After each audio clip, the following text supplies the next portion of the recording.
السلام علیکم ورحمۃ اللہ وبرکاتہ۔ محترم ناظرین، اتر پردیش حکومت کی جانب سے ریاست کے مدارس کو بیرون ملک سے ملنے والے فنڈ کی تحقیقات کے لیے ایک ایڈیشنل ڈائریکٹر جنرل رینک کے افسر کی سربراہی میں 3 رکنی خصوصی تحقیقاتی ٹیم تشکیل دی گئی ہے۔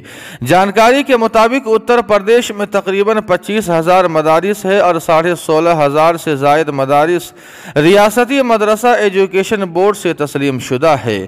ایس آئی ٹی کے additional director general Mohit Agarwal نے کہا کہ ہم یہ تحقیقات کریں گے کہ غیر ملکی فنڈنگ سے حاصل ہونے والی رقم کیسے خرچ ہوتی ہے، اور اس بات کی بھی تحقیقات کی جائے گی کہ یہ رقم مدارس کو چلانے کے لیے استعمال کی جا رہی ہے یا کسی اور کام کے لیے استعمال کی جا رہی ہے۔ اگروال نے کہا کہ مدارس کو حاصل ہونے والی غیر ملکی فنڈ کی تحقیقات کو مکمل کرنے کے لیے حکومت کی جانب سے ابھی تک کوئی طے شدہ وقت نہیں بتایا گیا ہے۔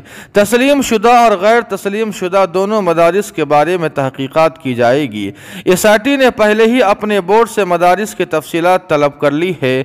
تحقیقاتی ایجنسی ہندو نیپال سرحد سے متصل اضلاع میں فعال مدارس پر زیادہ توجہ دے گی۔ آپ کو بتلا دیں کہ پچھلے سال اگست میں یوگی آدتیہ ناتھ کی قیادت والی حکومت نے ریاست میں ضلع مجسٹریٹ کو غیر تسلیم شدہ مدارس کا سروے کرنے کی ہدایت دی تھی۔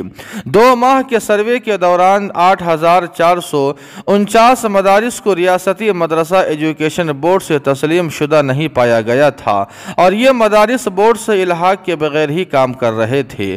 ذرائع کے مطابق نیپال کی سرحد سے متصل لکھیم پور کھیری، پیلی بھیت، شراوستی، سدھارتھ نگر اور بہرائچ کے علاوہ کئی دیگر قریبی علاقوں میں گزشتہ چند سالوں میں مدارس کی تعداد میں تیزی سے اضافہ ہوا ہے۔ اس کے علاوہ ان مدارس کو غیر ملکی فنڈ ملنے کی بھی اطلاع موصول ہوئی ہے۔